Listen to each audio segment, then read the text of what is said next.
ಬೆಳ್ತಂಗಡಿಯಲ್ಲಿ college ವಿದ್ಯಾರ್ಥಿನಿಯ kidnap ಯತ್ನ ಕೇಸ್ಗೆ ಸಂಬಂಧಪಟ್ಟ ಹಾಗೆ ಬೆಳ್ತಂಗಡಿ ಪೊಲೀಸರ ತನಿಖೆ ಚುರುಕಾಗಿದೆ. ಈ ತನಿಖೆಯಲ್ಲಿ ವಿದ್ಯಾರ್ಥಿನಿಯ ಡ್ರಾಮಾ ಬಯಲಾಗಿದೆ. ಮಂಗಳೂರು ಕಾಲೇಜಿಗೆ ಸೇರಬೇಕು ಅಂತ ವಿದ್ಯಾರ್ಥಿನಿ ಹೈ ಡ್ರಾಮಾ ಮಾಡಿದ್ದಾಳೆ. ಬ್ಲೇಡ್ನಲ್ಲಿ ಕೈ ಕುಯ್ದುಕೊಂಡು ವಿದ್ಯಾರ್ಥಿನಿಯ ಕಿಡ್ನಾಪ್ ಯತ್ನದ ನಾಟಕವಾಡಲಾಗಿದೆ. ಕಿಡ್ನಾಪ್ ಡ್ರಾಮಾ ಮಾಡಿದ್ರೆ ಮಂಗಳೂರು ಕಾಲೇಜಿಗೆ ಸೇರಿಸ್ತಾರೆ ಅಂತ ಈ ರೀತಿ ಪ್ಲಾನ್ ಮಾಡಿದ್ರಂತೆ. ಮಂಗಳೂರಿನಲ್ಲಿ PUC ಕಾಲೇಜಿಗೆ ಸೇರೋದಕ್ಕೆ ಯುವತಿಯ ಹೈ ಡ್ರಾಮಾ ಇದು ಬೆಳ್ತಂಗಡಿ ಪೊಲೀಸರ ತನಿಖೆಯ ಸಂದರ್ಭದಲ್ಲಿ ಬಯಲಾಗಿದೆ. ನಿನ್ನೆ ಬೆಳ್ತಂಗಡಿ ಠಾಣೆಯಲ್ಲಿ ಕಿಡ್ನಾಪ್ ಯತ್ನ ಪ್ರಕರಣ ದಾಖಲಾಗಿತ್ತು.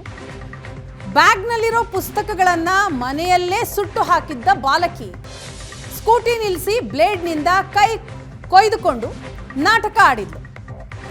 ಶಾಸಕ ಹರೀಶ್ ಪೂಂಜಾ ಕೂಡ ದೌಡಾಯಿಸಿ ಯುವತಿಯನ್ನ ಭೇಟಿ ಮಾಡಿ ಧೈರ್ಯ ಹೇಳಿದ್ರು. ಹಿರಿಯ ಪೊಲೀಸ್ ಅಧಿಕಾರಿಗಳು ಮಂಗಳೂರಿನಿಂದ ದೌಡಾಯಿಸಿ ತನಿಖೆಯ ಮೇಲೆ ತನಿಖೆಯನ್ನ ಮಾಡಿದ್ರು. ಆಗ ಪೊಲೀಸರಿಗೆ ನಿಜ ಏನು ಅನ್ನೋದು ಗೊತ್ತಾಗಿದೆ. ಈಕೆಯ ಡ್ರಾಮಾ ಬಯಲಾಗಿದೆ.